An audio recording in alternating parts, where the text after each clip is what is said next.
To this Belly Up Media production. Some said we'd go belly up, so we made it our name.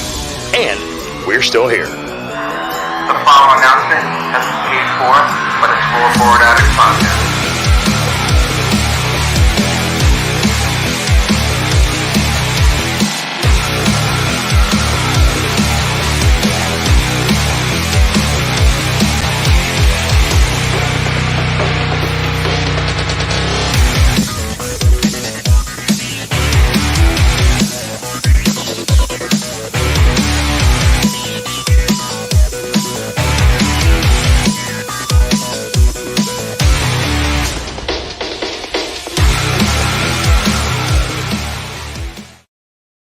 Whoa! Welcome everyone to episode 10 of the Rasslin Addicts. I'm Matt. This is Sal. How's everybody doing today? I'm doing pretty good. Raw last night was, we'll get to that, but Raw last night was pretty good. SummerSlam was even better. Yes, it was. We have a lot to talk about. We definitely do on this wild frenzy MLB trade deadline Tuesday. And for more of your MLB trade deadline news and information and hot takes, tune in tomorrow night to the Scoreboard Addicts, and they'll be sure to talk about the Soto deal, Montgomery, how loaded the Padres are right now. So scary. Tune into that tomorrow night.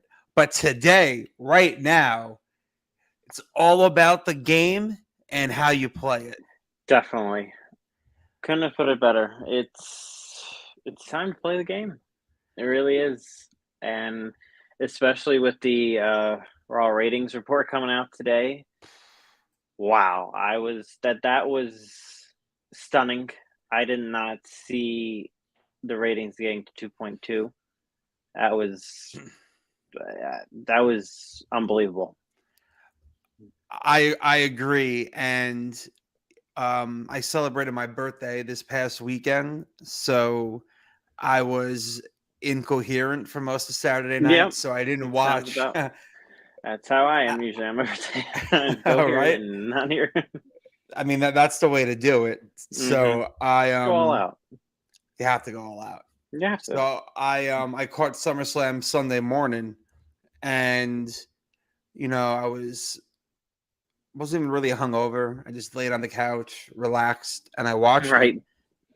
And I want to say the only match that I just kind of like didn't really pay attention to, that I fast forwarded through, was the Liv Morgan Ronda Rousey match. Yeah, I was expecting you to say that. Yeah, that match wasn't great.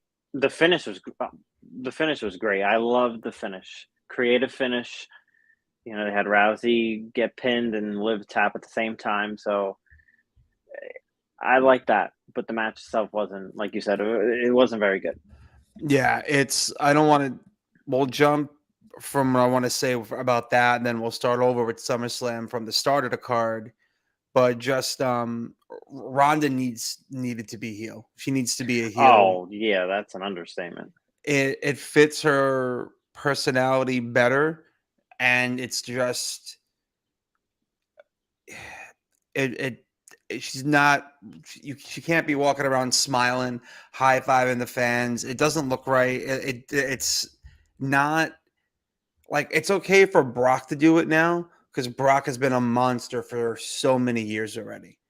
So now that Brock comes down, he's laughing, he's high-fiving. It's different because we've seen that massive mean streak from him. But with Ronda, it was just always like, I'm a fan. I'm happy to be here. Smiling, high-fiving.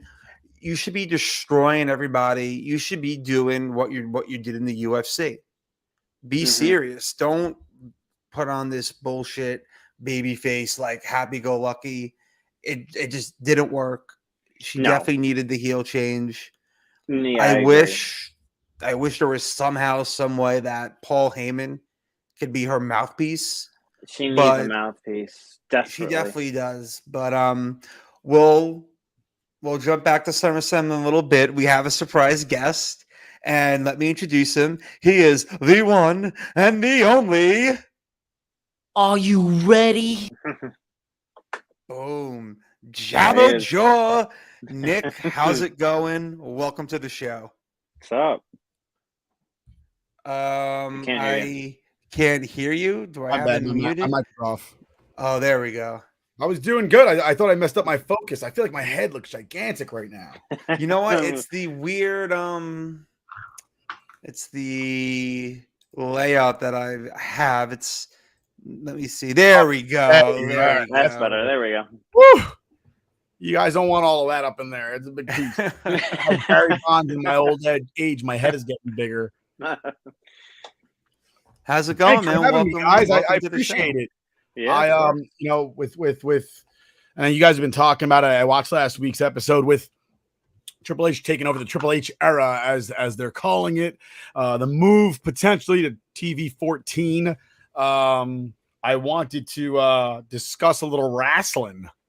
Because there's actually some stuff going on about things that I know, like fucking Ric Flair and what he did yesterday or two. I guess it was 2 days ago. What's it was today? Sunday night. Yeah. It was Sunday. I'm sorry. Today's Tuesday, isn't it? Yeah. Ric Flair and his final match, and Triple H taking over, and just a lot of conversation from Jericho. I've been paying attention to Jericho and Phil Brooks, better known as Chick Magnet Punk, has a lot to say these days, and of course he does. Doesn't he? He's mid as shit, and he's trying to rain on Triple H's parade because Vince is gone, as if Vince is any less rich, having stepped away from a business that he built. And when I say a business, I don't mean WWE. I mean WWE. I mean wrestling in general. Absolutely. I He mean, invented without wrestling as far as everybody else is concerned. The Without day Vince, after there's nothing. the day after he retired, he made like $135 million. So I don't think he cares. And then of course, I got some wrestling stuff that people might be interested because it's no longer available, which was it was really upsetting for me to see it. And I was like, it's not available anymore. You just dropped it the other fucking day. It was like limited run, really limited run. And I happened to be one of the luckies to grab a hold of one of them. Ooh. And I wanted to talk about that. Let's see it. Let's see it. Yeah. It was a very limited run. I had to wait forever to get it. I don't know why. Like they told me it was coming out Cinco de Mayo. I thought that was a little racist because that character is Cuban, not Mexican. And then I had to wait like an additional 2 or 3 weeks. But I am wearing. Oh, that's sick. Ooh.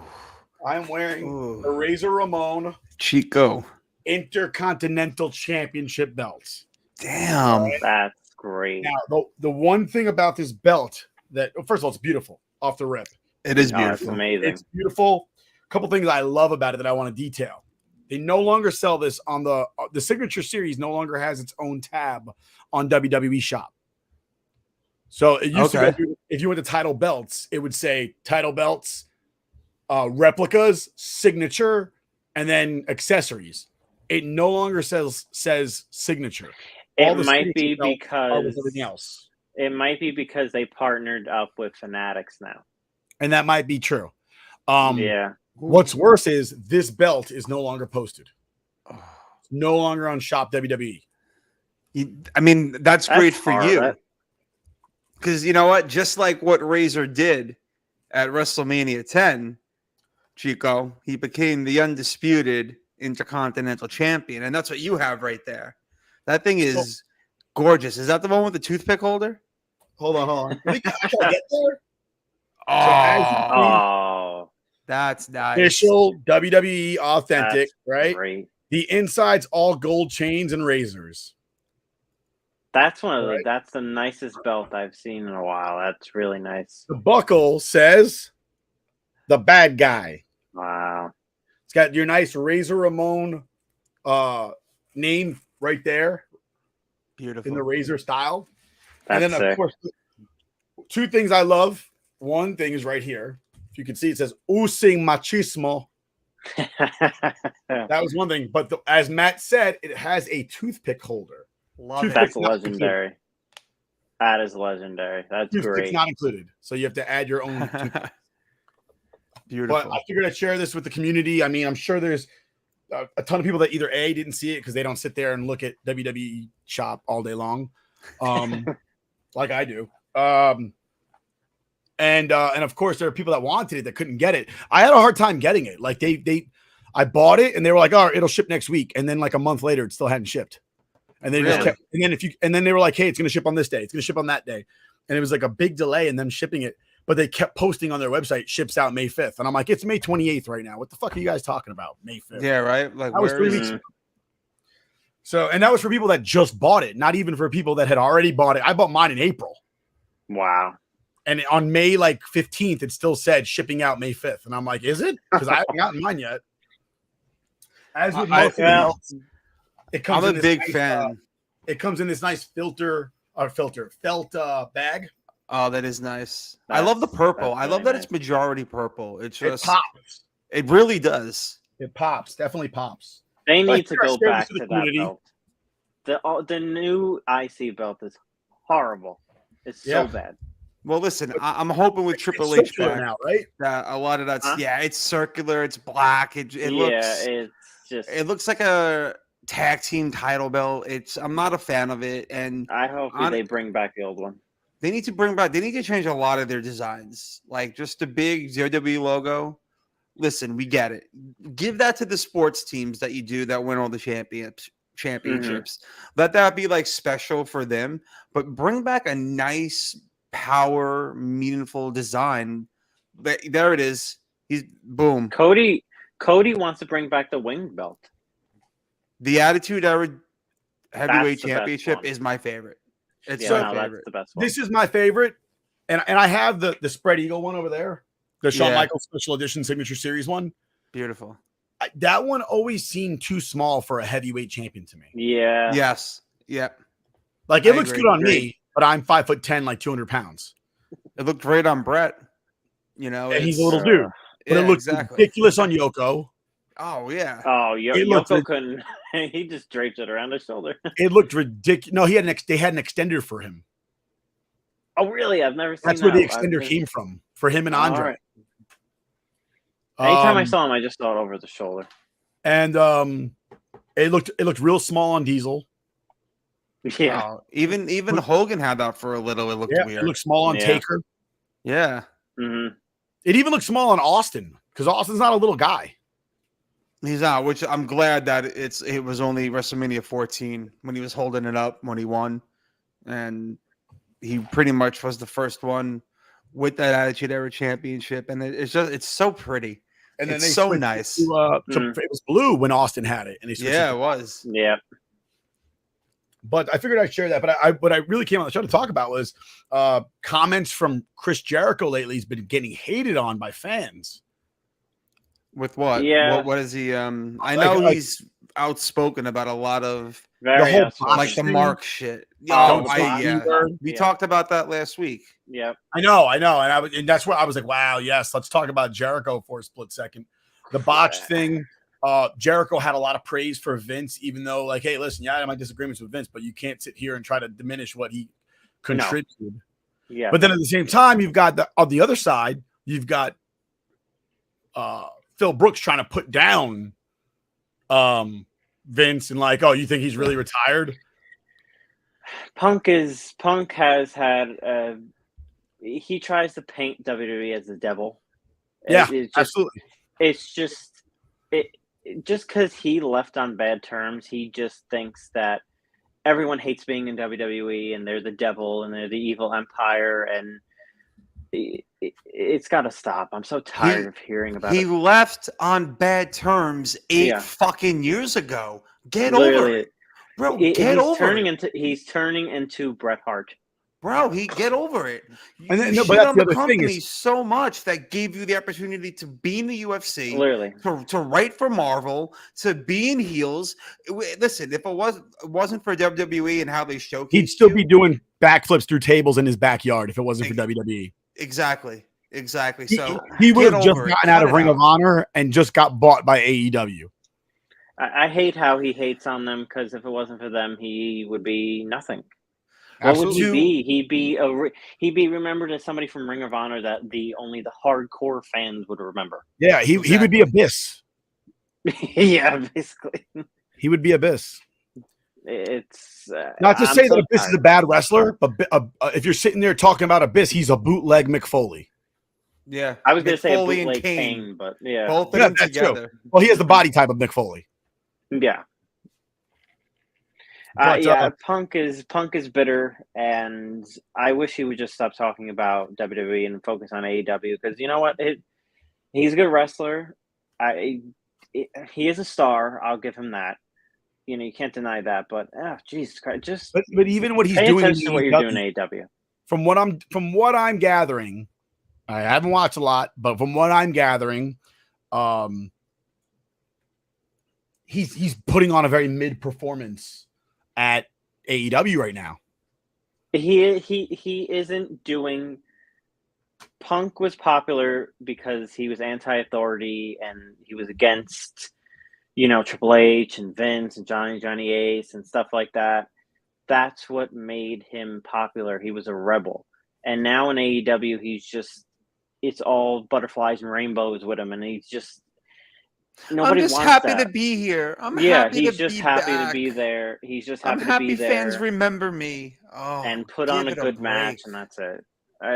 He's very uninteresting right now. And he's Ladarius. hurt, but Oh yeah, what else? Yeah, because he's old as fuck. That's why. Is he though? Ladarius, thank you. I mean, he looks it. Yeah. Ladarius goes when it comes to CM Punk. Contrary to popular belief, some folks act like working for WWE. WWE helps CM Punk become mainstream and needs to lay off all the saltiness. 100%. I agree with Darius. yeah, I agree too. It's just I like Punk as a performer, but just give it up. Like it's There's been no 8 reason years. to talk about your ex. You literally I get he was asked a question, but just say something else. Just be like, you know what, guys, I'm not going to answer that question. I'm going to focus on AEW. Right? I work here now. That's all he had to say. Hey, Yeah. I can't speak on what's going on in another company. I can talk about what's going on in my company. Let's talk about it. But they That's ask what him he that should've said. question. They asked 'Cause they that know he's gonna question. bitch. Exactly. They know it's an easy soundbite. It's like he's easily triggered by it. He I do wants to talk agree. The one thing I agree with what he said was that it was really uncalled for what they did when like Sasha and Naomi walked out. Where they I'm did the whole disappointment thing. Keep that shit in house until you could fix it and then air the dirty laundry afterwards. Nah, I don't think so. You have to apologize to the fans. You have to apologize to the fans. They Right, did the but- same thing with Stone Cold, though. They did the same thing with Stone Cold. You can't do stuff. They did the same. Listen, when Vince you got came these out talented and- guys, right, that they think they're bigger than the organization, which they're not, because a lot of them have left and not made it elsewhere. Ultimate Warrior, perfect example. Oh God. And in his case, he held Vince hostage for like $1 million, $800,000, something ridiculous like that. How do you not sit there and take it personally, especially Vince? That's his family's business. So Right. people go, oh, it's business. It's not personal. That's bullshit. It's very personal when you work with somebody 330 days a year. It's very personal. That's the first thing. And the second thing is like, dude, it's not just you. And it can't be Vince. And I'll tell you why it can't be Vince. Because why is it that Undertaker can make it work? Why is it that Shawn could make it work? Why is it that Rock can make it work? Why is it that Cena could make it work? You're all listing guys who had, multiple opportunities and were given the ball in a positive way. From what I understand, the reason why they, even with Austin walking out was the right decision. He did the right thing. What they wanted the job to Brock. Then that's what they want to do. Again, it's not your business, right? Right, but wrestling is scripted. You only have a legacy because the guy wrote you in. If he doesn't write you in, look at Undertaker. If Undertaker stays in WCW, he's the nothing. people that write over there bury him. They told him that he would make no money in this business. And if he would have stayed in WCW, they would have been right.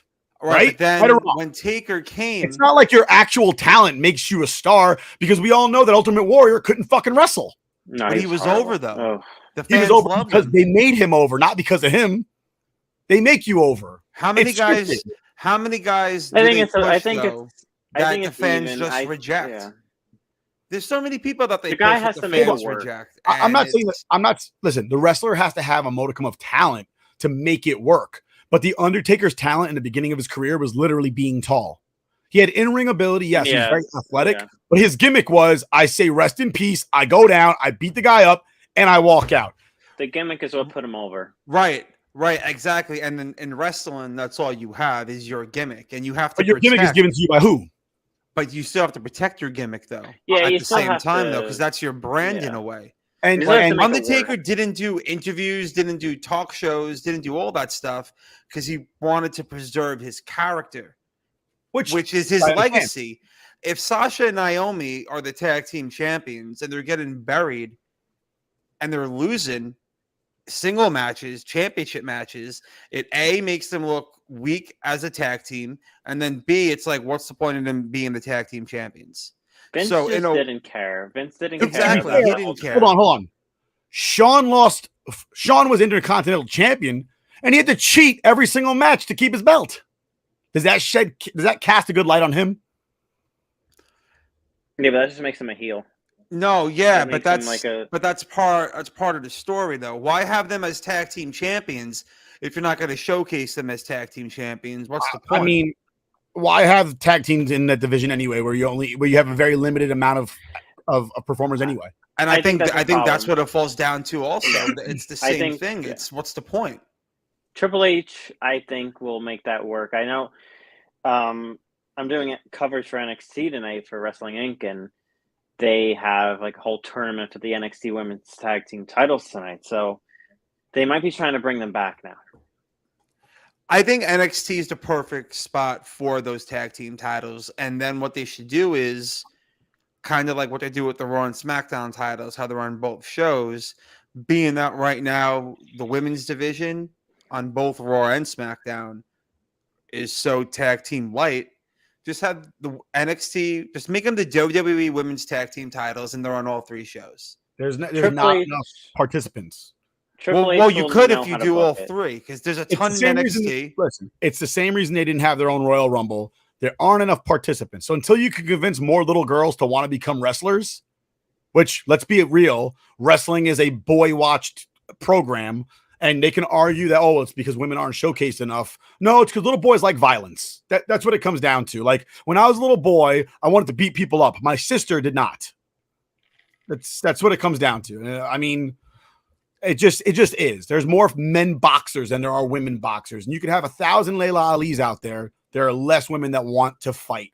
Men want to fight all the time. We're just naturally tuned to just fight each other. Like, and I'll get in trouble for this. I really don't care. It's true. Like, every day I go through traffic and I'm like, man, if I was, I'd punch the crap out of that guy right now. My girlfriend don't say crap like that. I'm wrong. I'm messed up in the head to want so much violence in my life. I agree with the whole traffic thing. Traffic just brings the worst out in people. I was in the car with her today and somebody stopped at the light in front of me with like a whole 10 seconds of yellow left. And I was just like, I started cursing profusely. She was like, are you okay? I'm like, no, I am not okay. That guy's lucky I don't pull him out of his car and beat him to death in the street. So She would never say that. you should be lucky that you don't have a very short-tempered girlfriend who gets mad at every little thing right away. A lot of those chicks who do get mad right away are probably in the WWE right now or AEW. Ronda Rousey. I think Ronda Rousey would now, do it. 15 of them. I think now there's more females who want to be wrestlers than there were back in the Attitude Era. I disagree. I think there's more females that want to be famous, and that's the way they can do it. I think some of them are like that. I would. I think you it see goes The Rock hand with in the- hand, but it goes When you with watch what's the it called? guys too, though. Look at what's her name's career, Paige's career, right? Yeah. When she went through NXT, right? Or FCW, wherever she was, right? NXT. Yeah. All the girls that were there NXT. with her, what were they? I mean, Dancers and cheerleaders. None of them wanted to be. She was the only girl that wanted to be a wrestler. well, no, I mean, around that time, either it's right before she got called up, or maybe she was there a little bit with them, but I'm pretty sure she was there with Bailey, Becky, Charlotte, I think, was Charlotte, and Sasha. I think that was around the time Paige was Wait, just We've just leaving. named 5. We've just named 5 people that were aspiring to be wrestlers. That's it. Everybody else, they Yeah, are but models that just want to those- be famous that day. But those 5, you could probably compare it to the '02 class with Shelton, Orton, Cena, Batista, and Brock. To be fair, though, Brock and Batista didn't want to be wrestlers either. But no, Batista did. No, I watched Batista's Batista was a bouncer, documentary. okay? He was 40 years old when he made his debut. He had no aspiration to be a wrestler. He was a bodybuilding bouncer. But there was money in wrestling, and then that's- he started he's working Goldberg. out. So he's Goldberg. Nah, he's better than Goldberg. I'm saying who is cared? his intention to start was I can make money doing this. Oh yeah, Not something that's in my blood. Like Orton is a wrestler. His father was a wrestler. His grandfather's a wrestler. Hart is a wrestler. His father's a wrestler. His grandfather's a wrestler. Michaels wanted to be a wrestler since he's 16. Triple H wanted to be a wrestler since he was like 18, 19. You know, they did things. They aspired to do this. You know, CM Punk wanted to be a wrestler his whole life. Mankind wanted to be a wrestler his whole life, right? Mick Foley wanted to be a wrestler his whole life. But it's because of all those guys, which is why you could bring someone like a Batista into where it goes, you know what? I've seen that you can become famous from this. And then his intentions were just to get famous. And then he actually wasn't that bad. No, I'm not saying he was bad. He's not Goldberg bad. But what I'm saying is there's a difference between you're setting out to do this because this is what you want to do, and you're doing this because the option was presented in front of you because you look like this is something you could do. Right, but I then think if there's you less of that today. I think there's I mean, in the early 2000s, there was a lot of that. You had Lita and you had Trish, and then everybody else kind of like Corey. Yeah, you had people like that, and then you had the models and stuff. I think nowadays there's less of that. You have Ronda, you have Becky. I mean, Becky Lynch is Again, but Ronda didn't want to be a wrestler either. Ronda just got her ass kicked by Chris Cyborg and had to quit her real job. No, Ronda was always a fan. Listen, when Ronda I was saw a fan, Ronda, Ronda sitting in the stands, WrestleMania 31 with The Rock. Matt, I knew right away she was. You could cut a promo better than Ronda Rousey. She ain't that much of a fan. No, her promo is horrible. Well, okay. How is that possible? Bro, Everybody that's a fan growing up cut a promo. I could cut a promo right now. Yeah, I'll cut a promo. I don't know if everybody that was a fan can cut a promo. Well, what I'm saying is when you were a kid, you cut a promo. You grabbed your mom's freaking blow dryer or comb and you looked in the mirror and you were like, I'm coming for you.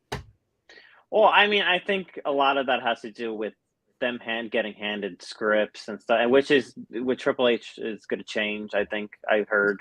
You could tell she looks uncomfortable. She looks uncomfortable talking. She doesn't know whether to smile, be angry, high five people. And also she's like. That's why Brock had Paul all those years. And look how long it took Brock to. And I'm not a Brock fan either. I know we've talked about this. You don't like Brock? I don't like Brock.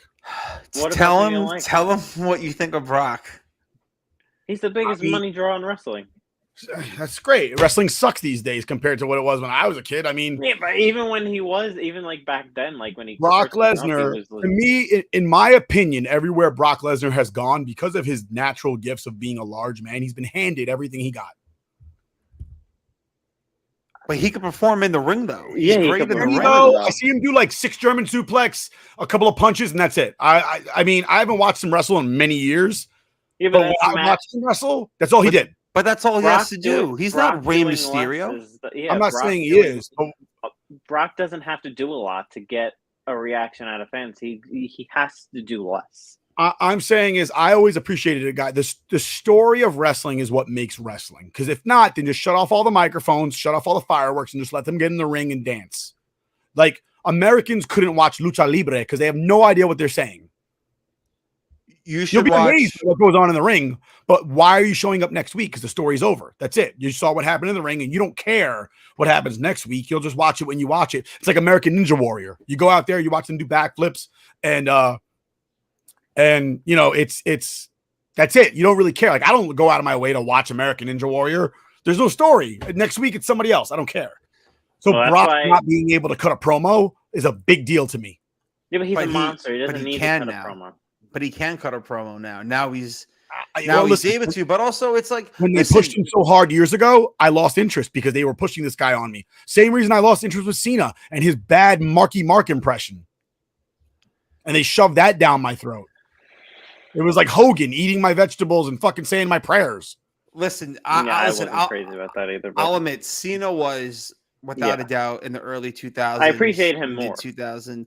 Right now, yeah, he was shoved down our throat hardcore back then. Cena only has 4 moves. Delete an older move to learn a new move.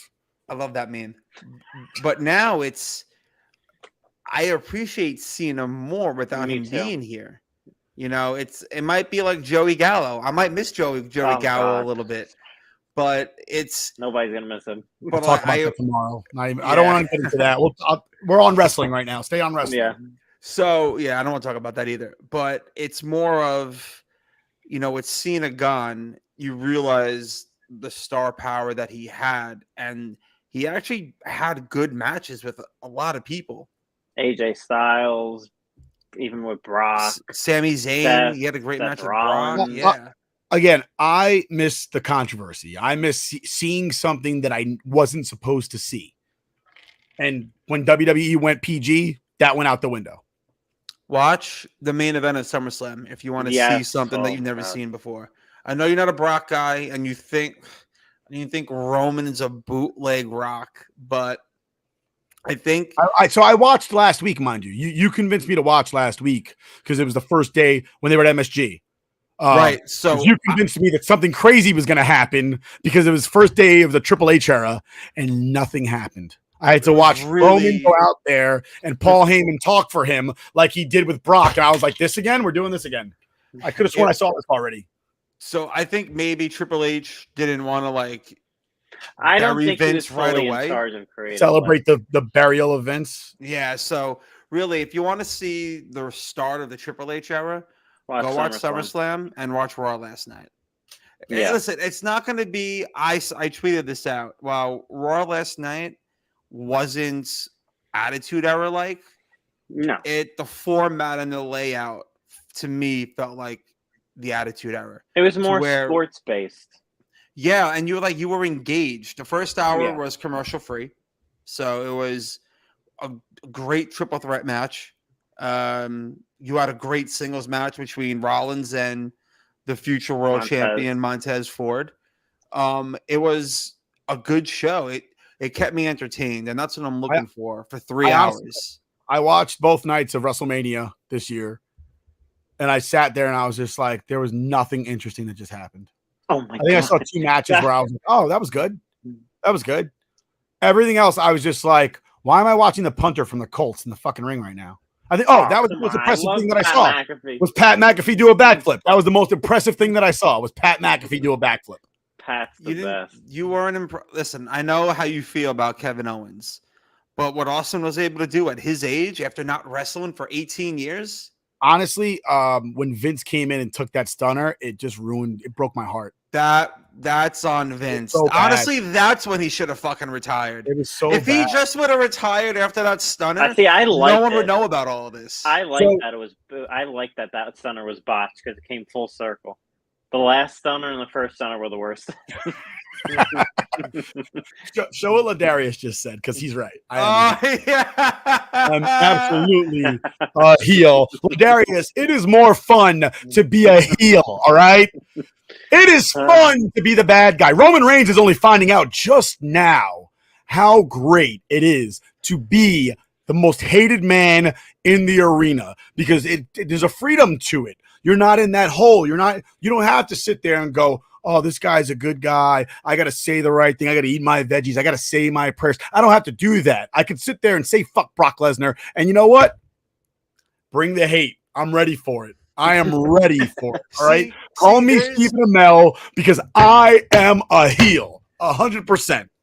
There's being a heel, and then there's saying just controversial things to get a reaction. I'm not. I truly believe these things. That's the problem. You know what? You're right. That is the problem. All right. Just like you hate Kofi and Ray, I hate Brock Lesnar. We just I hate do them for different not- reasons. You can't say that. I don't hate Kofi. You and Ray. hate Kofi and Ray? I don't Wow. know. Listen, do Oh. I think Rey Mysterio should never been world champion? Yes. Was he only world champion that's because so Eddie Guerrero died? Oh. Yes. Come on, bro. on. What? At Rey WrestleMania Mysterio? 22, Rey that was Mysterio? such a good moment. He also thought that Why? Why was Ray winning? Wait, That was such a feel. why was with Ray winning a Eddie good and- moment? Why was Ray winning a good the moment? whole Eddie thing. That was such a good moment. Tribal was his uncle, was his nephew. Yeah, but Where's the love for the blood? Ray and Eddie were friends. They were a tag team. That was such a feel good moment. Ray That Mysterio. was a good moment. Eddie died. He also Eddie also died. thought that the impression that Scott Hall did of a Cuban was hilarious.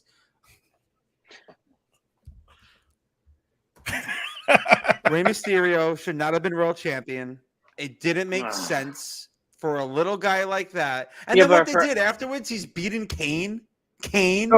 So I'll say this. Mark I agree Henry? with Matt. Come on. I hate the little guy beating the guy who's gigantic. I don't hate it with Ray, and I'll tell you why. Because the way Ray wrestles is not like Daniel Bryan, where Daniel Bryan wrestles like he's fucking Triple H and beats somebody that's the size of the Big Show. No, I I hate don't Daniel know. Bryan too. All right. And Oh his my god! yes. I wanted to hit him so bad. All right. I am bigger than Daniel Bryan. He's one of the best workers in the business right I don't give a shit. All right. Bret Hart is a great worker in the ring too. now. I wasn't a Bret Hart fan either. All right. Okay, No. neither was I. I'm not. Me There's neither. some I gimmicks think that's I the just one do thing we not all agree on. Yeah, I do don't not like Bret Hart. Daniel Bryan's gimmick.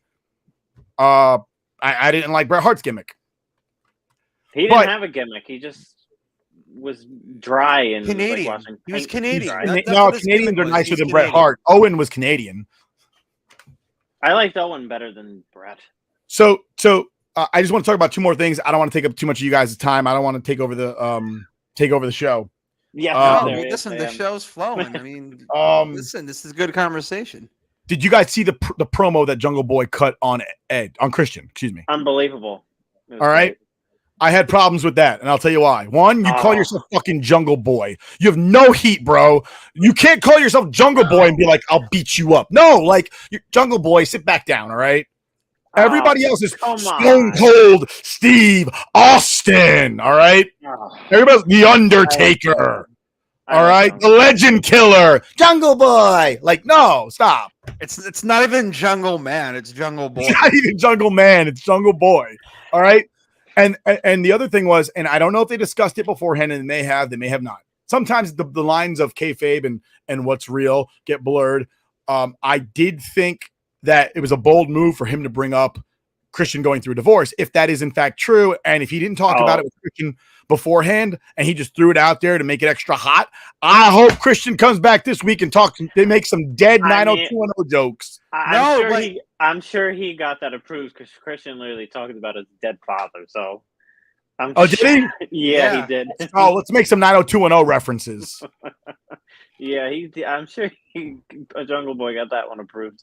But again, you like if he was just Jack Perry, if he was Jungle Jack Perry, I'd be like, all right, great. Jungle that's Boy. A great name. That's a great Dude, name. you're 180 pounds, all right? With sideburns, Jungle Boy. Sideburns down to here and long flowing hair, and your best friend is a guy that dresses up like a dinosaur and carries a midget on his shoulder. That one I agree with. Like, dude, come on. Like, you need a new gimmick. I'm not saying he can't do it. I'm saying is you can't be Jungle Boy and do it. You want to know what you can't be? You can't be world champion on one of the greats when your name is Jungle Boy. Now, he'll never be world champion. But he'll be, no, he'll be I know he mid-card won't. champion. That's not fair to say, Sal. That's not fair to say. And the only reason I tell you that is because Shawn Michaels, the Heartbreak Kid, the sexy boy, the boy toy, wasn't supposed to be world champion either. Yeah, but he was more over. And neither was the Ringmaster. Right, Shawn but Michaels was more I over. mean, The Blue You can Chipper, look he at- was supposed to be world champion, and everybody hated him. who was supposed to be world champion? The Blue Chipper. Oh, okay. Well, when you look at Jungle Boy, he doesn't scream world champion. Not No. today. I But don't. in I don't 15 think years, he any day. could. I Listen, get a mean, little if juice he going, got- change if he his got name a to something little- else. Yeah, if he So, changed it up a little What do you bit. mean by a little juice? Like a little Little gear. Get a little gear going. Oh yeah, not just underwear and long hair. That's Right. what the name, the gimmick. It doesn't Oh, Matt doesn't scream world understand. In the champion. bodybuilding world, steroids are referred to as gear. Oh, okay. So Yeah. I was not aware of that lingo. Oh, then yes, he absolutely needs to juice up. I said the same thing about Adam Cole, and everybody got upset. Adam Cole, love Adam Oh, Cole, please. great in the ring, but he doesn't look like a world heavyweight champion. Honestly, He's come back honestly, you really don't have to juice up. You just have to change your body style. Just So, be like, toned. Be like a Randy Orton. Shawn That's Michaels it. didn't do steroids. Shawn Michaels did freaking real drugs like coke and painkillers. But he just beefed up a little bit. Same thing with Brett. Brett was just got a little beefy. So just eat some That's it. cheeseburgers and lift weights, and you can get that same body style. And then you'll be world champion. It's not impossible. You don't have to do steroids like Eddie and Benoit Yeah, and look how that ended up for both of them. Ladarius wants to know, is Sal the only face on the show? I think so. Sal is a Yeah, baby I face. think so, Ladarius. By looking at him. Yeah. Yeah, I'm a babyface today. I mean, it should be known that I'm a heel immediately. I'm dressed in all black and I have a big mouth. Of course I was going to be. I'm Paul Heyman. All I need is a fucking ponytail. Oh God, even he got rid of that. But yeah, Sal might be the only face on the show. Might But be. and then the other, I wanted to bring up one other thing. It's escaping me right now. One was that promo that Jungle Boy Jack Perry cut, which, god damn it, change your name, dude. Stop being Jungle Boy. At least be Jungle Man. Just call yourself JM Jack. Jimmy Jack. They want that's too close to Punk. Punk's ego. So Yeah, Chick magnet Punk. I can't imagine he magnetizes too many chicks these days. he's married. Sorry to for his AJ wife. Lee. What was the other thing I wanted to talk? I saw it and I was like, really? we gotta talk about Flair's Flair. last match. There Fucking it is. Flair. There it No, Talk about It it was here. so- Darius, cover your ears if you're a Ric Flair fan. I gotta Ric cover my Flair ears should have this week. retired 25 years ago. Mm. All right. I've hated Ric Flair since I'm a child because my whole life I'm like, this guy's built like my grandpa. Why is he wrestling? I was like, and his underwear looks the same as my grandpa's too, droopy. You're worried about the wrong person. Darius, I don't know if he likes Flair, but Sal Yeah, has Flair in Sal- his top 5. Flair was your grandfather before you were born. I love Flair. He's on my Mount Rushmore play. Sal, you never even saw the best of Flair. Yeah, I go back and watch. There's a network. That would be like me being like, man, I missed that Bruno Sammartino. Like, no, I wasn't even born. Yeah, but you got the network now and all that. I go and watch it. Whenever I see Flair on the network, I immediately go to the next match. Oh, he's one of the best workers ever. You're right. From 1960 to 1979, he was amazing. Ric Flair should have retired when they stole his butterfly robe. He should have retired like when he was Flair. wrestling in a T-shirt on Nitro. Yeah. He should have went down with the WCW ship. All right, because guys like Flair and Arn Anderson getting in the ring is why WCW went down the tubes. They could sit there and blame Scott Hall and they could blame Nash as much as they want. The reason that he died was because guys like Jericho didn't get a push because they still had to account for fucking Flair having his 15 minutes of fame. Yeah, There was nothing that went on with the Four Horsemen during the 90s that was remotely interesting. The only thing that was remotely interesting about the Four Horsemen in the 90s was Benoit stealing Kevin Sullivan's wife. Oh Lord! And look how they that ended for Benoit. They treated Flair like crap in the 90s. Did they? He had a job still. Yeah, but I would have fired his ass. He would have been escorting people to the ring, or he'd have been a referee if I ran that company. I agree with Darius. Listen, Ladarius, I agree with you. He said that sweet chin music from that Shawn Michaels gave Flair at WrestleMania 24 I agree. was his end of Flair. And you know what? It was a sweet way for Flair to end his career, but not sweeter than him closing down Nitro with Sting. You know how you know Flair wasn't really the greatest of all time? When he was the WCW champion and he was in the WWF because of that whole bullshit lawsuit or whatever, you know who he wrestled at WrestleMania? And I'm not knocking him because he's one of the greats. The Macho Man. You know who he didn't wrestle? Hogan, who was the WWF champion at the time. Well, that was because of Vince. But that's That's the how thing, Vince though. booked that. But why wouldn't you have champion versus champion? The biggest, why wouldn't the you put biggest Flair two. versus Hogan? Why didn't they do Hogan versus Stone Cold? Because Hogan's selfish and so's Flair, and no one wanted to put the other one over. Listen, It took 2002 when both of them had bad knees and backs for them to have a match on Monday Night Raw. What? I will always feel that Flair was selfish and buried guys. And Sal, you weren't alive. You weren't alive when WCW became where the big dogs play or some shit like that. I was like, you mean where the old dogs play? I remember being a kid going like, I could watch WWE and watch young men wrestle, or I could watch WCW and watch old men wrestle. Now, in retrospect, I guess Ric Flair wasn't that old. Like I'm 35 now. He's probably 45 at the end of his run in WCW in the mid 90s. But his body type did not say 45. His hair type being so bleach blonde always looked white to me. His best friend was balding, and not in a good way. Like, I'm bald, but I am not balding. I mean, I am, but I'm bald, so the two don't correlate. But him walking around with fucking Arn Anderson, who also looked like he was my dad, and who was the other guy? Fucking Mongo, Steve Mongo McMichaels, who Stone Cold ended up marrying his ex-wife, Deborah McMichaels. It just looked like my dad and his two friends going out to beat people up, and I was like, "Are you fucking serious right now, Bro, Dad? they looked like a fucking Dad, bowling come get your team. friend." They looked like a drunk bowling team that will go. Yeah, out but on late nights. he paved the way for all those guys. Yeah, and then he buried them when he got there. He paved the way and then put up a fucking velvet rope. They buried him. He paved the way. Listen, he was still on TV. The NWO the NWO would just run out and spray paint him because they were more popular, right?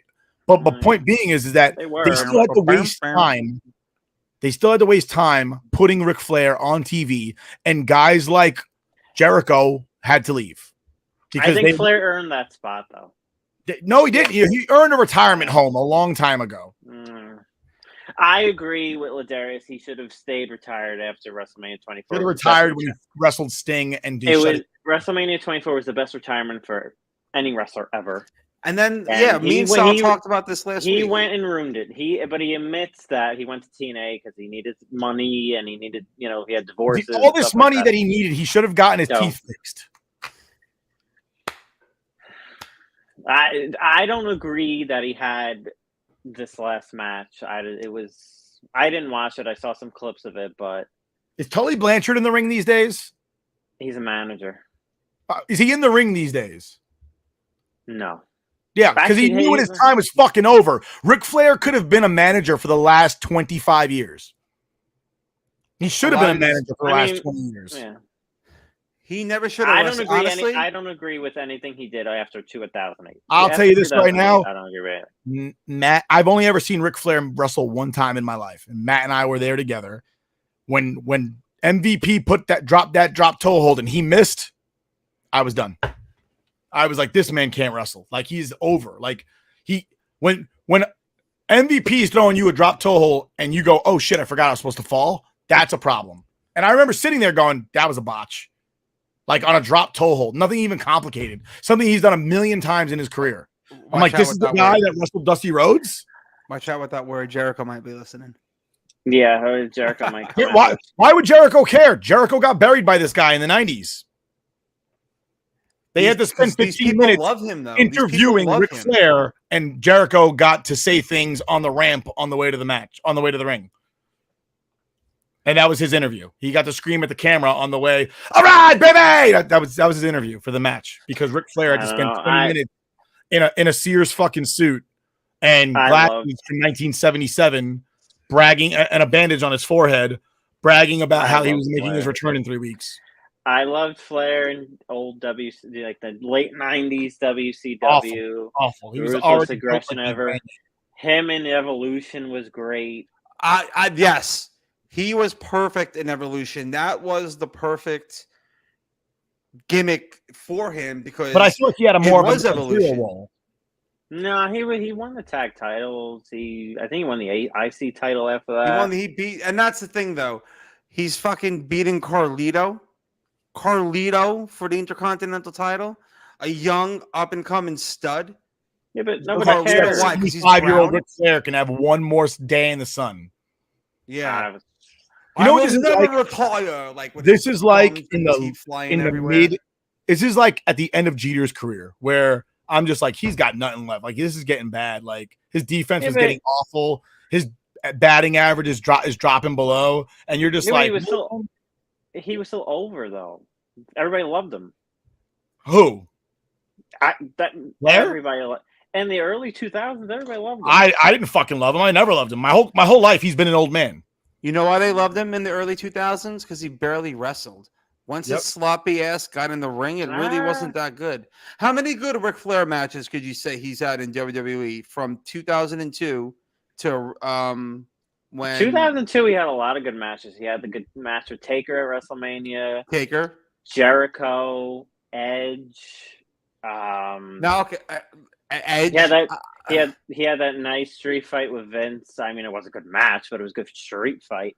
Well, I mean, I'm not trying to be like Dave Meltzer and like put stars on here, but like God. I'll say this though: the fact that you just sat there and named like 4 matches over the course of 12 years, that's a problem. I had more. There was more. Because I'm the kind of guy that I like the story. I'm a big story guy. When I want to see something in the ring, I want to see something I've never seen before. And Ric Flair ain't doing it. He's doing his stupid strut. He's doing a couple of elbows. He's doing his figure 4. He's going to blade himself, and that's the show. And the way he won his last the second rope into a table and breaking his ribs. He ain't doing that. It was just so unnecessary. In my opinion. That's like me like, oh, you know what? I could still like write insurance. Let me do it one more time in front of dude, who cares? If you're the greatest of all time, like everybody says, why do you need to embarrass yourself with a tag team match that no one gives a shit about in some swan song so you can get a bunch of money? $200 a ticket? $200? No, I agree. Everybody was sitting there going, "Dear God, Rick, why?" Bro, they paid that because they wanted to see it. They wanted to see his last match. This last match, I agree, he shouldn't have done. But he did it, I think, just to get the stink of that TNA run off of him. Just so he didn't have to it just smells worse now. And money. Dude, he did he's it for doing money. Car Shield commercials. He's hyping up college football. Yeah, he you needs think the he's money. just showing up to Alabama for the hell of it? They're paying him. No, of course. For what? To hype up?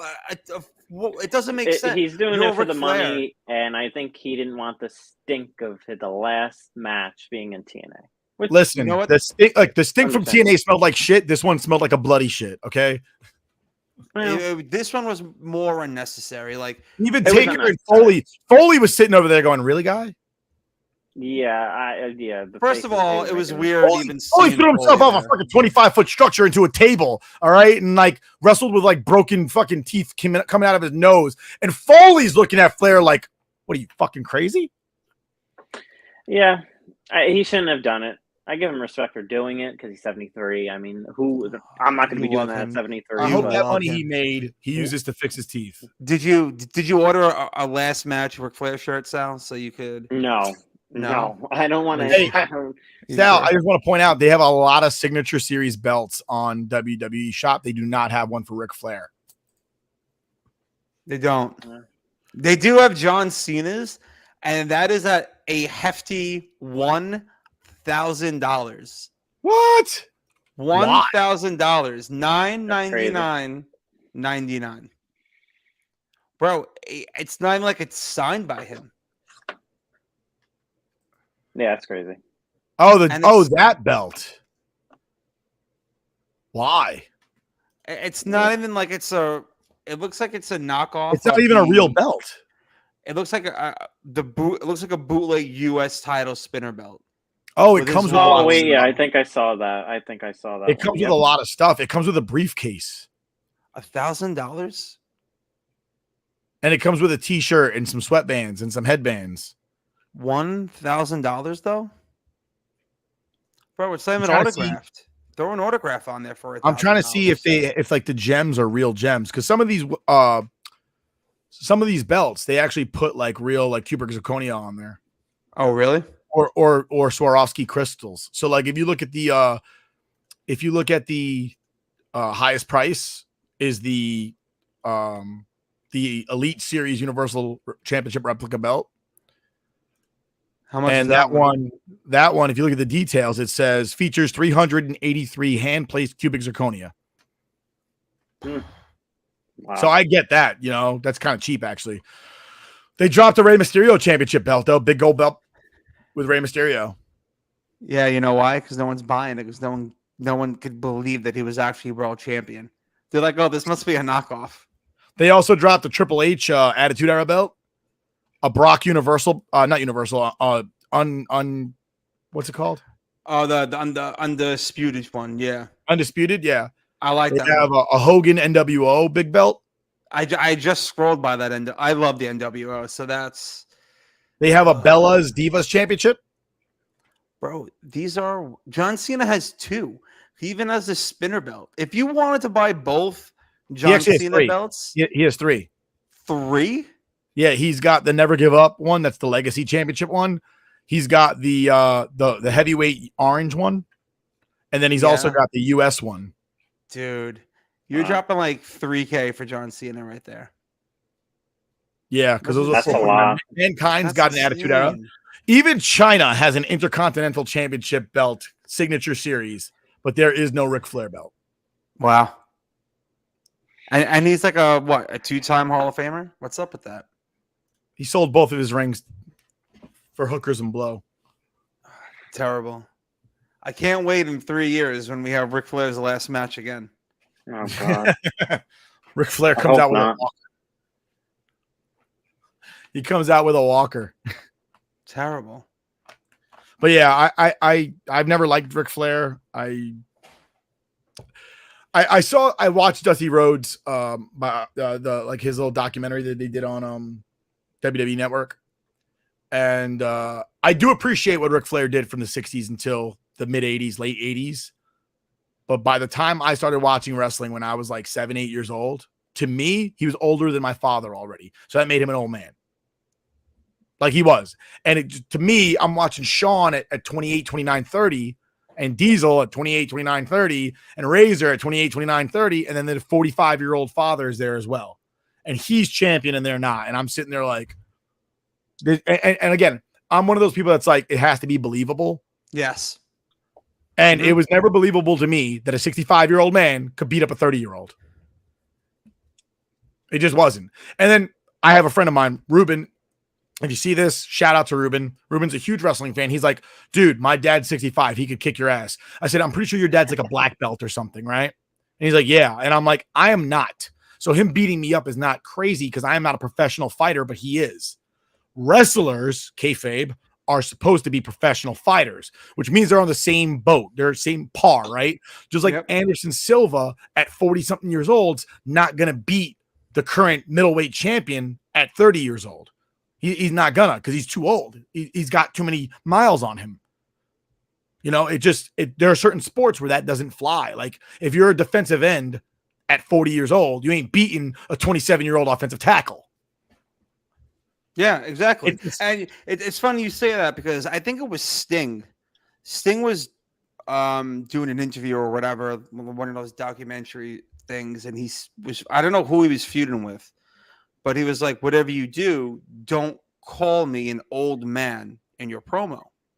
Because when I beat you, you got beat by an old man, and that in a way buries you. Yeah. So it's like, So that always bothered me. Like Sting is lucky because he wears makeup. Yeah, right. But bro, do you see his hair? Yeah, and I agree with you on the hair thing. That hurts me. That hurts me. Trust me. But Sting is lucky because he wears makeup. But at some point, it becomes either A, this young guy's beating up that old man, or this old man's beating up this young guy. And to me, like as far as the story's concerned, and it's the same thing for me with Daniel Bryan, that he wrestles like he's Triple H's size because he ain't doing shit Rey Mysterio's doing. And Matt, that's my beef with X-Pac. Is that after he broke his neck, He didn't do anything off the turnbuckle anymore. And I was just like, this guy's supposed to beat up Kane? He's 180 pounds. Like, what are we talking about here? And he was awful on the mic. Absolutely awful. Sean Waltman should never be near a microphone in his life. Your ass is grass, and I'm gonna smoke it. He just yelled all the time. He was always just like, "Arr, arr, arr, arr." And I'm like, his voice doesn't match his body, and his wrestling skills have diminished greatly. I'm like, he is the Billy Martin of fucking wrestling, where he's just best friends with really successful people, and they keep him around for entertainment purposes. I agree with that. Billy Martin was a Yankee that hung out with Mickey Mantle and Whitey Ford. That was the analogy. I agree with that because X-Pac has no business being in the Hall of Fame with the NWO. No, he was there for 6 months and he got fired. Yeah, I agree with that. When they called him 6 because they were like, you're only going to last here for 6 months. Oh, that's great. You hate X-Pac. I can't stand X-Pac. As an adult, as a kid, I loved X-Pac. Oh yeah, but as an adult, you rewatch it, and you realize this guy has no gimmick at all. Yeah, he kind of was just like in DX and Road Dogg didn't around. Road Dogg had no gimmick. He's like Outlaw, that was it. Oh, he's like that actress. Oh, what's her name? How I Met Your Mother. Lily. Oh, fucking Allison Hannigan. Yes. She's just play the same guy over and over again. That's yes, yeah. I knew you would because you said that before, and I thought of X-Pac when you said that because she is the same person. But again, X-Pac and Road Dogg just do the same thing no matter where they are. Like without DX, without New Age Outlaws, they really don't have any. They couldn't be a solo show. They always have to be in a tag team. Right. But the problem is that their tag team partner, they're both Marty Jannetty. They are both Marty Jannetty. Yeah. They're great with a tag team. It's just that their partner is way more talented. Yeah. Billy was more talented than Jesse. Yeah. I love Billy. Physically gifted. He sucked on the microphone too, but he was physically gifted. You know? But yeah, I hate Ric Flair. I hate X-Pac. I'm that guy. No shame in my game. I hate them both. Ooh. I always felt X-Pac. Like I liked X-Pac when I was a kid, but as an adult, I'm like, he doesn't belong here. And Ric Flair just buried everybody. I used to make me upset that I had to spend 15 minutes watching somebody's grandpa talk on a microphone instead of watching some young guys fly around the ring, like Eddie or Jericho or any of the luchadors. And it always pissed me off that NWO never wrestled. Ever. They would do like 2-minute matches and then just beat people up. Yeah. Then they would launch somebody into a trailer. It worked though. Well, I'll tell you what right now. What Flair did on Sunday is the finger poke of doom and fucking getting launched into a trailer for his fucking legacy, as far as I'm concerned. It's a combination of the two. A big steamy shit on, not to me, but other people admire his career. I think I admire it up to 1994, and then I'm done. I acknowledge it up to 2008, and then I'm just like, all right, enough is enough. When he went back to WCW, I was over. It's time for Charlotte to take him behind the barn and just put him out of his misery because old Yeller style. Because it's not going to end. He's going to get the itch. Nah, you don't think he's calling Triple H? Listen, he may not get the itch to wrestle again, but he definitely wants to be on TV. 100%. You don't think he wants back in WWE? You don't think he's going to get butthurt? Well, they're making a documentary on him, so of course, because he needs the money. You don't think it's all a little too convenient that Flair's now back into their opening and intro where you hear the woo. He tweeted that he's on good terms with WWE again. And all of a sudden last night, Becky Lynch is back to being the man. By the way, I hate that gimmick. I love it. I hate that. Absolutely love it. I love it. So she's a tranny now. That's what we're talking about. No, it's great. No, she's the man. Like, when you say you're the best. Yeah, I know. And I know. To be the man, you got to beat the man. Yeah. It was stupid then. It's stupid now. She's a woman. No, she's the man. She runs the women's division. She's the best. Oh, right now, I can't remember who it is, but I'm either Bryson DeChambeau or Brooks Koepka rolling my eyes at the entire fucking gimmick. Between her being the man and fucking Daniel Bryan's stupid yes bullshit and Brock Lesnar not being able to cut a promo and John Cena being Marky Mark, that's why I haven't watched wrestling seriously in the last 15 years. You haven't watched wrestling seriously because you want some titties and some ass out. No. By all means. Hey, listen, I would love for that to come back too. Sex sells, baby. Sex sells. But once they go TV 14, that's not gonna come back. No, it's not happening.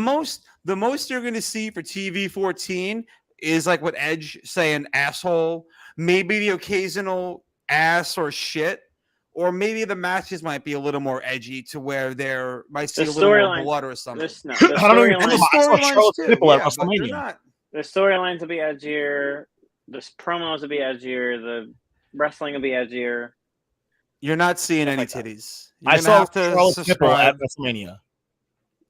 You're not going to see any intentional titties. If you want to see that, you're going to have to sign up for Tony Storm's OnlyFans. Other than that, it's I don't know who that is. Oh, yes, he does. Nick said this last time. Damn straight I do. damn Ladarius. Yes, I do. I know. Actually, Ant was the one that said, "Do we get the Ho Train back?" Anthony said, "Can we get the Ho Train back?" Yeah, but if we do get the Ho Train back, Nick's going to be the conductor. Listen, all I want to know, all I got to say is that the Ho Train introduced us to some very good wrestlers. It did. You're not wrong. Victoria, Lita. They were both in the Ho Train. I want to say there was one more that was also in the Ho Train. I think there was. I just can't remember who it is. But yeah, the Ho Train was great for everybody. I'm still scrolling through WWE Shop, and I came across the title you were talking about. Elite Series Universal Championship replica title belt. $2,000. Yeah, two grand. Yeah, no thanks. $2,000 for the Universal title. No thanks. Yeah, so it's real leather, and then it has 383 cubic zirconias, and it's 10 karat gold plated. I would not drop $2,000 on that. You got to put that. If I was rich, I would, just so I could say I have it. Well, yeah, I mean. If I hit that Mega Millions, I'm getting a couple of these belts. But I just want everybody to know that if I do go to a WWE event sometime in the near future and you see me walking around with this, the belt is on the line. There we go. Ooh. I may have to buy a Money in the Bank briefcase just so I can get my title match. The belt is on the line, right? Everybody always says that if you bring a title belt to a WWE event, you should be having to defend the belt at the WWE event. I'm ready. I'm not trying to catch. I'm not trying to catch some sweet chin music at Madison Square Garden or the Barclays Center. Get an RKO out of nowhere. I miss him. He needs to come back. He does need to come back. He is missed. But gents, you guys got a show to do. I took up enough of your time. I appreciate you having me on. Yeah. Thank you so much. Always good to talk to you fellas. I just saw some things that took place in the last 2 weeks. It was fire the last 2 weeks. And before I go, I just want to say thank you, Vince McMahon. You made my childhood worth it. Exactly. Pour one out for Vince. Yep. I appreciate you guys. Thank you guys for having me on the show. Welcome anytime, brother. See you later, Nick. Take care. Peace. Take care. Love Nick. I love talking wrestling with someone who I've watched it with for so long. Right. Like I've known Nick since high school, and I would have, my boys over Sundays. We would order some shitty ass Dominoes that would take 2 hours to come. So then I would have to call and cut a promo on them. And, it was just, we would just hang out, watch it. That's what you did back then. This was before the network, before Peacock. Yeah, I did it too. I did it too when I was younger. And, some of my friends still watch it, some don't. So I think we all have something in common there. It's not everybody likes today's wrestling. So, but, Triple H is trying to change that. Triple H is trying to change that, and Good segue. it definitely is, because I definitely want to talk about. I want to talk about SummerSlam, and I know you have NXT coming up, so we may have to cut this episode to do a two-parter, and we could We talk got about about it.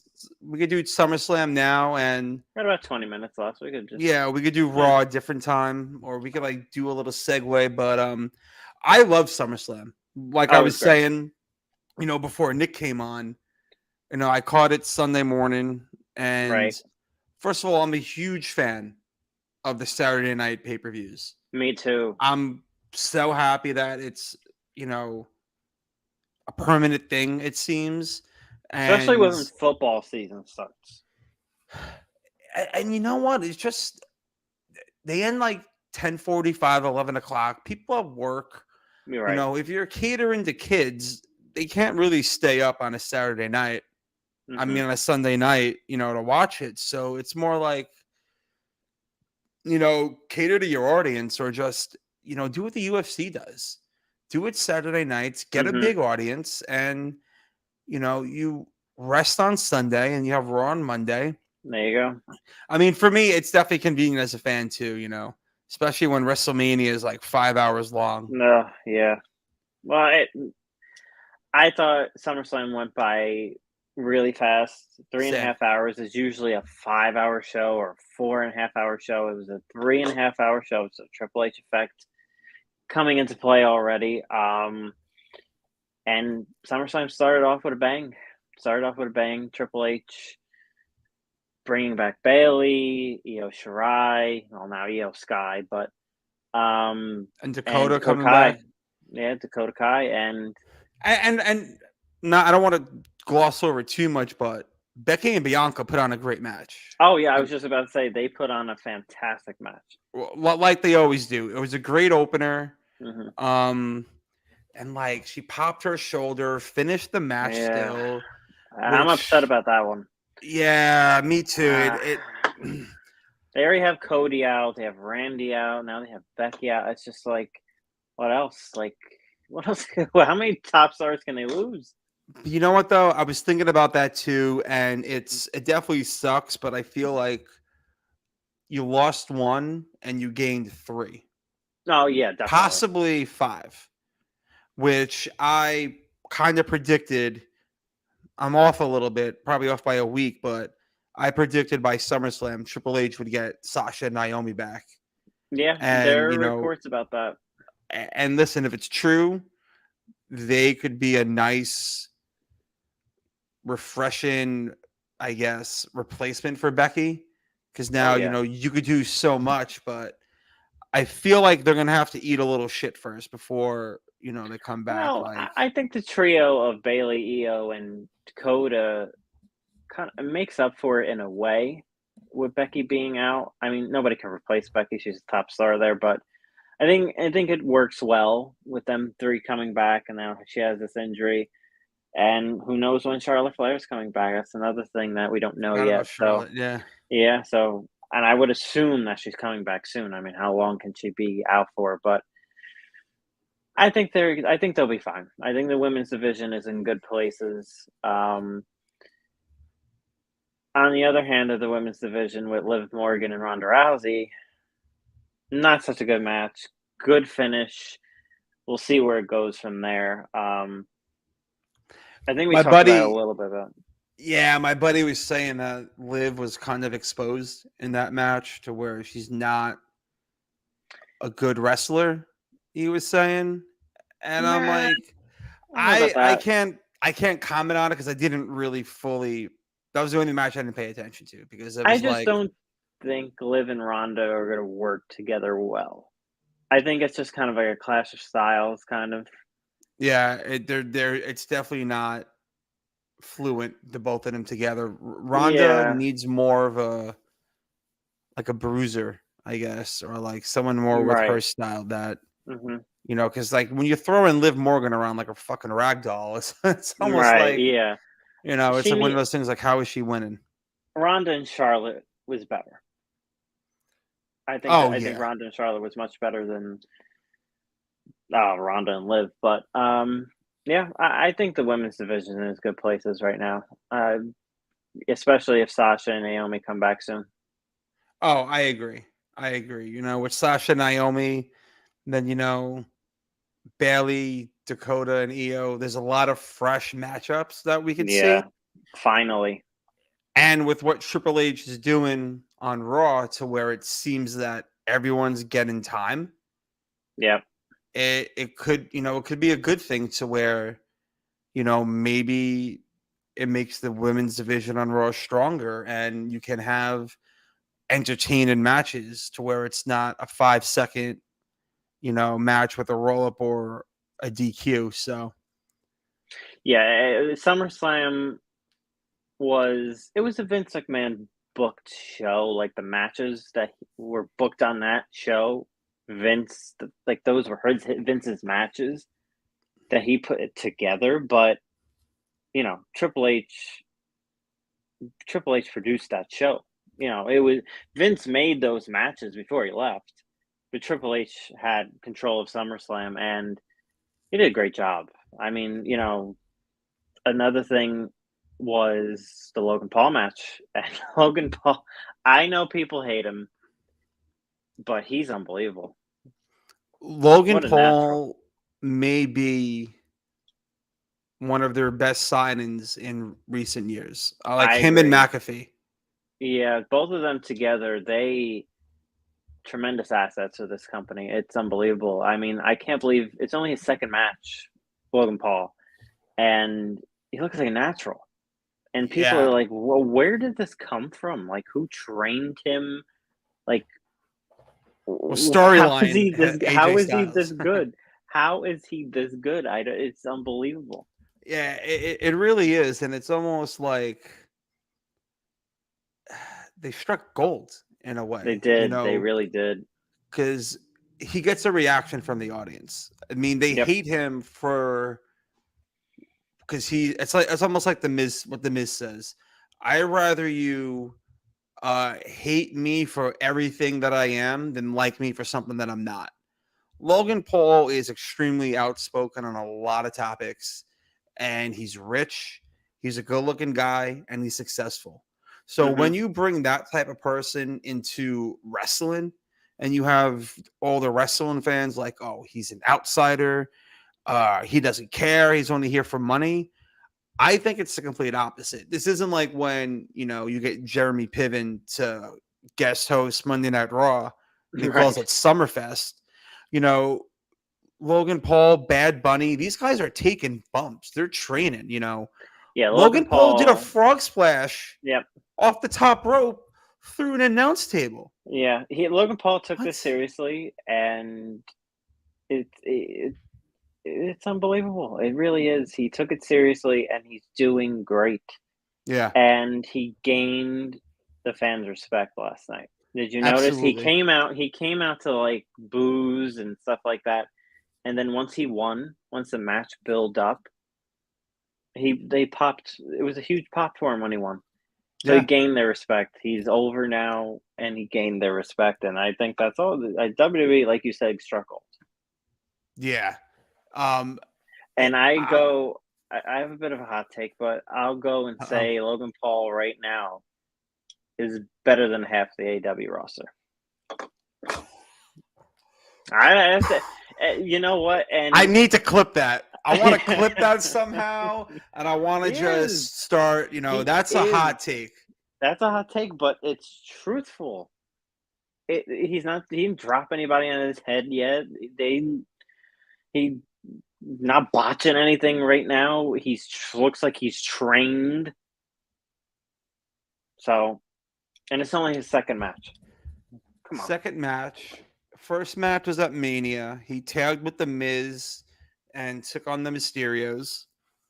And then the second match, SummerSlam, I lost my train of thought because Nick wrote Logan Paul is Dave Arquette on crack. And then he followed it up with screw Logan Paul. So my question is that being that Nick's a fan and he can't wait to see Logan Paul return to the ring again, who do you put him in the ring with next? You know, you had the Miz, you had the Um, Mysterios. Like you could who? put him in there with anybody.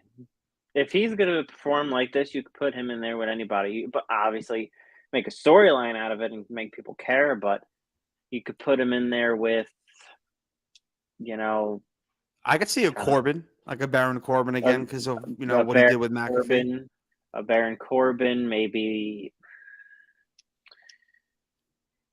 a Ciampa. You know what would be interesting? Bobby Lashley and Logan Paul. I don't know why. Because I feel like with Bobby's size, he could almost like do more with Logan Paul. Because I mean, because Bobby Lashley, perfect segue, didn't really do much at SummerSlam with his match with Theory. That's the other. I lied. I was a little hungover Sunday morning, so I was outside smoking during this match, so I didn't watch it because I knew Theory wasn't winning. I just like knew that they're running with Bobby, and after what they did on Raw, these segues are great with the 2 triple threat matches. It made sense to do that with Bobby being the champion, than doing that for Bobby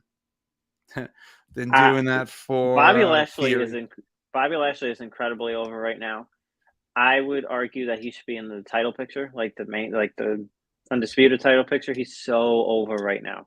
Which is, I like that. I agree with that too, 100%, because he is over, and you have Triple H back, and I feel like with McIntyre being the number 1 contender for a Clash at the Castle, obviously that's because it's a UK pay-per-view.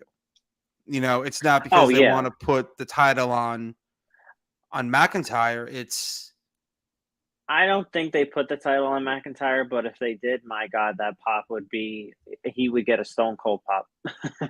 If he won, that stadium would go crazy. Then you know what you do? If you really want to make the people go home happy, you have Theory cash in. Yes. I am on board. I'm not on board the Theory train. I'm the conductor of the Austin Theory train. I love it. I love the potential. That train might have hit a wall. No, it's not, because honestly, it makes perfect sense. To me, it makes perfect sense. And they did this with Ziggler back in they're beating him into powder. Right. Right. So bury his ass, let him lose matches, let him get beat up. So when he goes to cash in, people are like, this guy's been losing for months. He's not going to win. And then guess what? Boom. You could do that. He cashes in and he wins. You could do that. I like Theory. I think Theory's great in the ring. I think he's good in the mic. I think he's the future. Timing is a little weird, because what are they doing with Roman? You know, how did they take the belt off of him? Who's going to be the person that does it? What happens when Cody comes back? But that's the best right now. But see, that's the best part about Theory having that briefcase. Oh, I agree. They have a year. They literally have a year to figure it out. And if Triple H, is still going to be head of creative, he has a year to milk whatever he wants out of Theory until the time is right. And I think it's gonna be a successful cash in. Right. Because he's just like you were saying, I think he's the future. I see Randy Orton when I see him. A nice young talent who could do it in the ring, is gifted on the mic, and I feel like you give him any sort of gimmick and he'll get it over. Yeah, I see a mixture of Cena and Orton. I see a little bit of both. Yeah. No, I like him. I think they need to pick a time that's right for him to cash in, to where it will mean something. Just do it on a whim. Just, make it mean something. Make it be huge. Make it be a big moment, like they did with Seth. I don't think he will cash in on Roman Reigns. I don't know who he cashes in on. I think he might hold this for a while. I think so too. I don't think he cashes in before WrestleMania. I don't. Eh, It just doesn't. I don't know. I could Because see him going to the last day, cashing in, and losing. I could see them I don't going want any that. route. I could see them really going any route. I don't know which route they take, and maybe that's a good thing. Exactly. You know what? I agree. I like that because it's almost like the way they are booking him. Well, I think it's going to be successful. If he hmm cashes in on Roman when Roman's holding both belts, he's not winning. I don't think. I don't I unless they don't do know. it after Mania. Because in my mind, I'm setting myself up for disappointment. But in my mind, next year WrestleMania, it's Rock and Roman. It's I that's the only thing I'll be satisfied in Roman. And if they're promoting, you know, 700 days, a combined as world champion over 1,000 days, it's to me he needs to be the champion going into WrestleMania. That's the way they've been booking it we'll for two see. years. Get one of the belts off him, figure it out. Figure it out. Do something. I But agree I mean, because I not want for to nothing, say Cody. I want to Cody is say gonna want a main event. Cody's gonna have to main event one of these nights. and that's what I was going to say is that I don't think they would have unified the belts if they knew Cody was going to sign. I Oh feel like no, they I don't hyped think up so. Yeah, because what Royal Rumble probably around the end of the year, end of last year, beginning of this year is when they were, hyping up the title for title or title hmm unification. Just the right. fact that Brock won the Rumble, and then I think he won the Elimination Chamber match. Yeah. So he was WWE champion, but he won the Rumble, so he was able to hmm challenge for like they wouldn't have done all that. I don't think if they knew Cody was coming Possibly because not. or maybe they just underestimated the pop and the fanfare Cody would get when he came. All that could be true. Yeah, I don't think they would have unified it knowing Cody was coming in, but then again, at the same time, who knew Cody was getting these injuries, and maybe Yeah. SummerSlam would have been different. Maybe we wouldn't have had Brock and Roman in the main event. We probably would have had Cody and Roman. And speaking of the main event, did you see the main event of SummerSlam and the chaos that ensued? It, the match started off great. Like even before the match started, he's driving the fucking tractor down. I'm Brock's the like, best. what is? And then the mic toss. That was great. I didn't even That was see that. I didn't see it either. That was Yeah. smooth. That was really smooth and Roman with that little wink. But hmm I saw a meme that it said it took them 7 years to have a good match. Nah, I don't know if I, that's I true. mean, if you count their last good match was WrestleMania 31. Yeah, I would say that I guess was it's WrestleMania better than 38. It's almost 7 years, but I want to say it was probably one of their best matches. It was just, and that's like I don't get like, and that's what I'm talking about with Nick. Like, watch it. You're yeah. a Brock hater. It You think brought some people Roman's a back. knockoff Rock? Yeah, it's watch it. Give it a watch, and I guarantee you'll be a fan When he at tipped the that end. ring over, when he tipped it over and it went in the air, What? that just the picture of that, just the visual was just unbelievable, and the chaos surrounding the ring and Yeah, Theory trying to come out and cash in and Brock F5 and then Brock F5 and Paul through the table, which yeah. respect to Paul for taking that bump because at his age and I I don't want to know if know I would. how Triple H pitched it.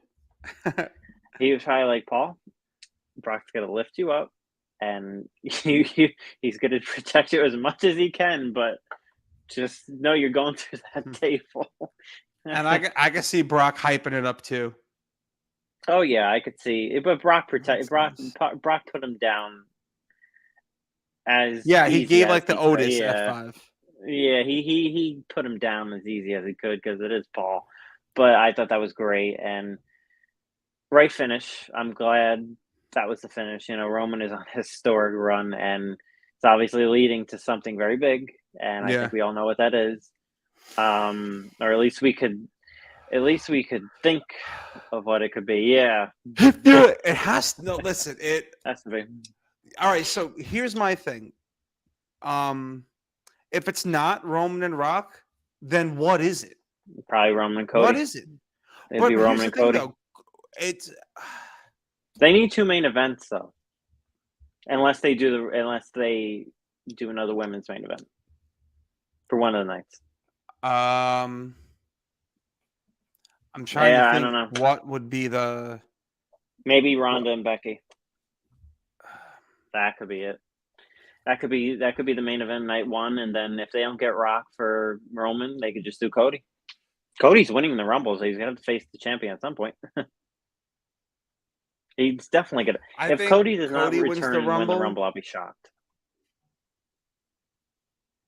Yeah, same. Unless there's some setback, but if he's able to go, the Royal Rumble is the best spot. Yeah, he should. Best He spot. should be. I would be surprised, but hey, anything's possible. I It's a think new Becky era. Triple H too. is in I don't charge. know how long. Yeah, Triple H. Listen, Triple H is definitely on the phone right now with Cody. Like, Yeah. Listen, don't worry about that AEW shit. I'll let it go. But you destroyed my throne. I want to put you on one.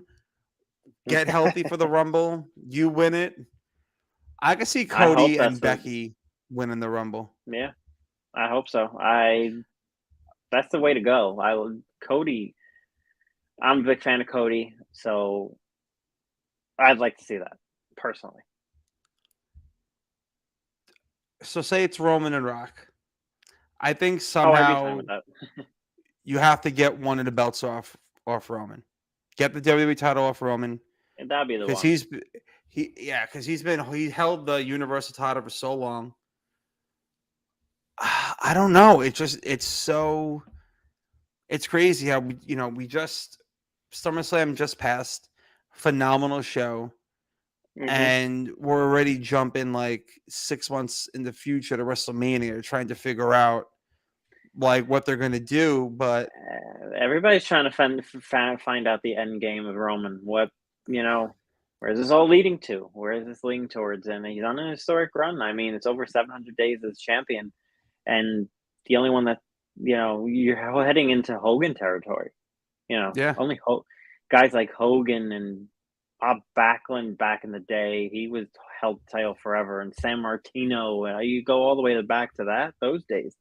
So it's kind of crazy.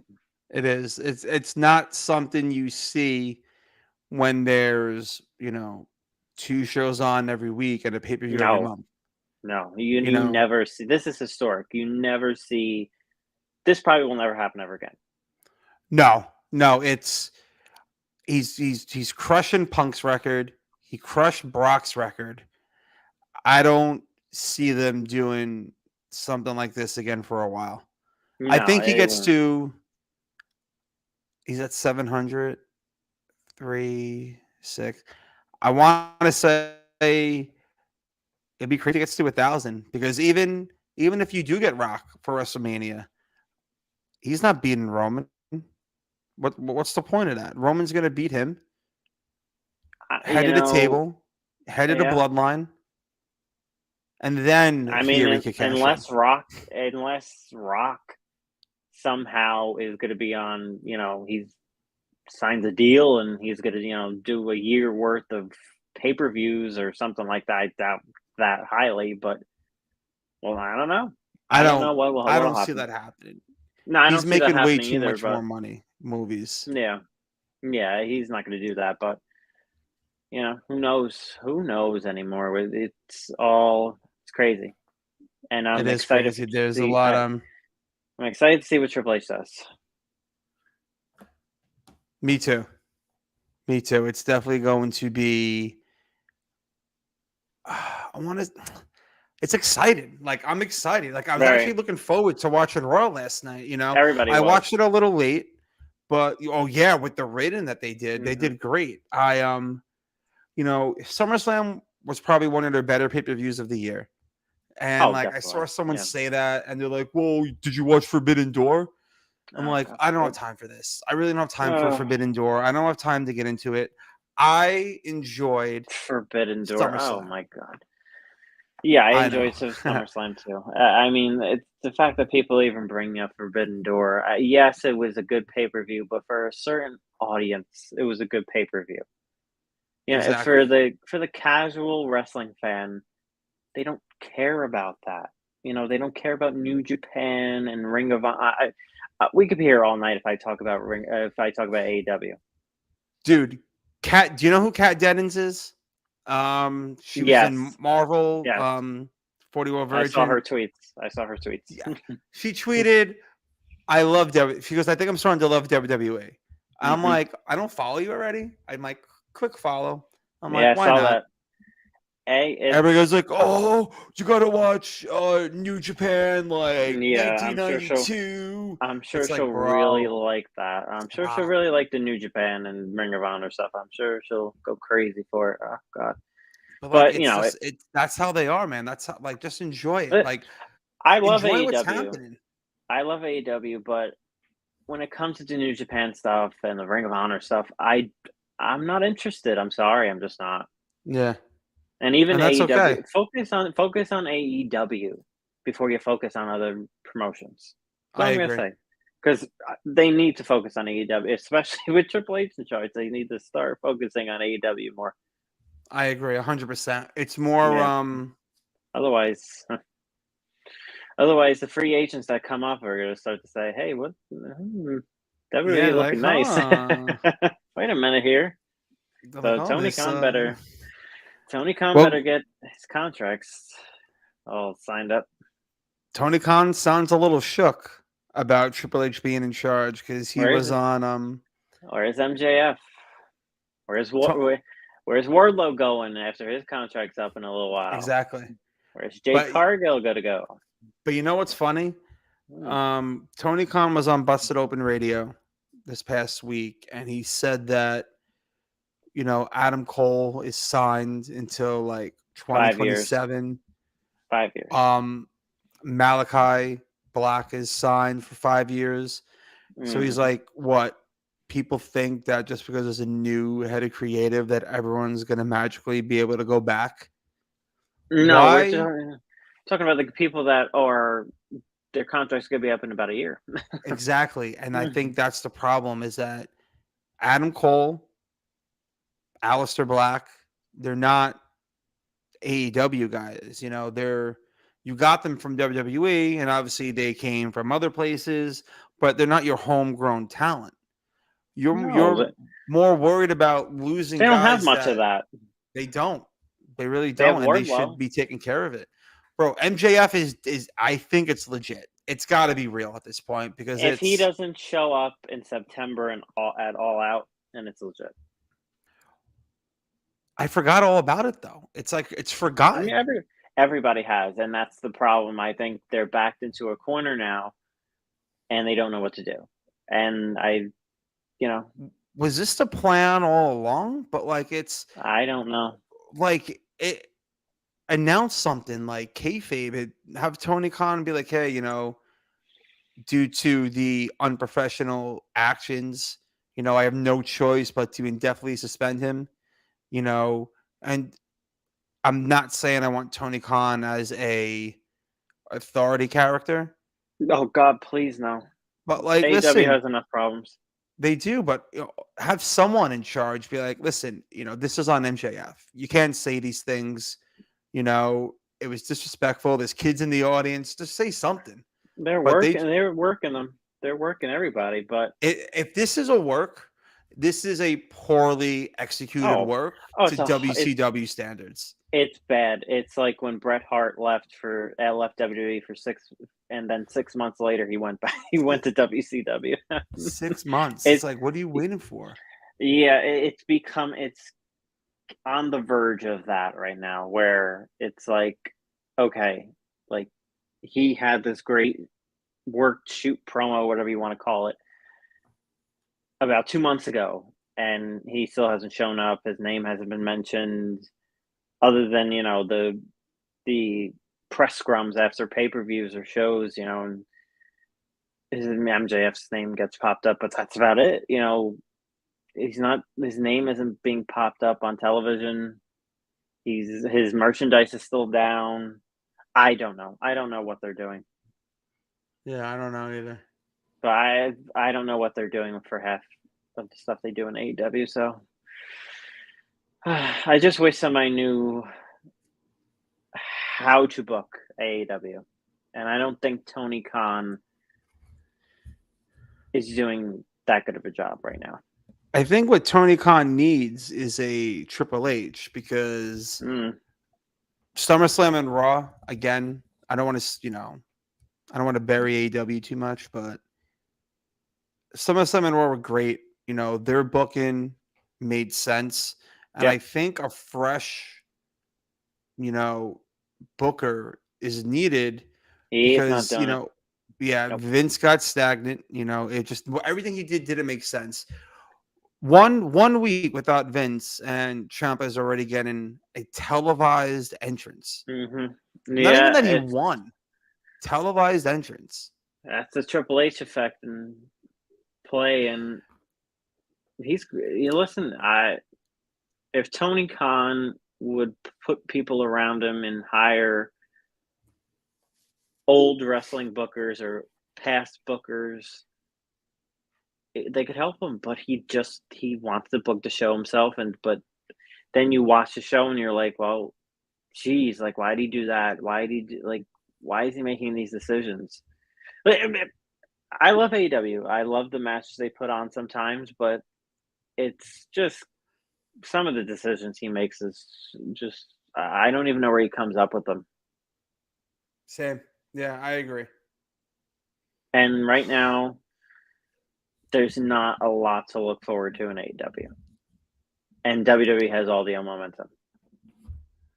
They do. And, with all the changes that they made so far, WWE, I mean, you saw it on SmackDown. You saw it on Raw. You saw it at SummerSlam. Less than 20 minutes. You think we're going to see it on NXT tonight? Maybe. Last week's NXT was not much different, but I think we see a few differences in NXT tonight. I mean, they're bringing back the women's tag titles, like I said earlier. So I'm sure that was Triple H working his magic. So let's see. I'll have all the coverage for everybody over at Wrestling Inc. Go follow them. Yeah, I'm looking for your banner right now. Where is it? Wrestling Inc. Oh, there we go. Boom. There it is. There they are. All right. So less than 20 minutes. I know we ran a little long today, but you know what? We're no longer in a timed slot. So That's right. we could go all night. We could go half the night. We could do till 8 o'clock. anything So I have we to do my want. coverage. That's right. And actually, it looks funny. We're on positioned over the Liv Morgan picture because it looks like the SmackDown Women's Champion. But who is the champion of live tweeting during WWE shows is my man Sal, and you can catch him on Wrestling Inc. For those watching, you can see the little banner in the left-hand corner under Sal's name. For those listening, it's Wrestling, WRESTLINGINC. Go there, follow them. They do live tweeting for all major shows, and they also do a little breaking news where, that's where the Sasha Banks news first came through. I think that was Raj. Who broke it. So, they're definitely a good follow, a good group of people. So come follow, come join us, or come join me. I'll be doing the live coverage for NXT tonight. Had a great time doing it at SummerSlam. Got a lot of engagements. So just continue engaging. Come join. There you go. And I think that might be all the time for right now. Give Sal a little time to breathe and decompress from this long Yes. show to get ready for live tweeting. Oh, it was a And, fun show today. It definitely was. And I want to thank Nick for coming on. You know, Yes, it was thank you, Nick. definitely, yeah, it was definitely refreshing to have Nick on. It was cool to get, you know, other opinions Other on than him hating on Ric Flair, Nick can come back anytime. All right, you're gonna have to bring that up tomorrow night, and you could possibly catch us and Nick along with Anthony and TJ tomorrow night on the Scoreboard Addicts podcast, which you can also find where you find us. So if you are watching us on YouTube, make sure you subscribe. Give us a little thumbs up. You know, those views and those likes, they help me sleep at night because it's hard to sleep at night. So, you know, when I see high numbers, you know, that match me, I get excited. So hope you guys enjoyed the show. You know, as you can see, you know, Nick was on. We're open to having any guest, really. If you're interested in talking wrestling, you're more than welcome to join. You know, Ladarius, always with the comments. Thank you so much. Shout out to Ladarius.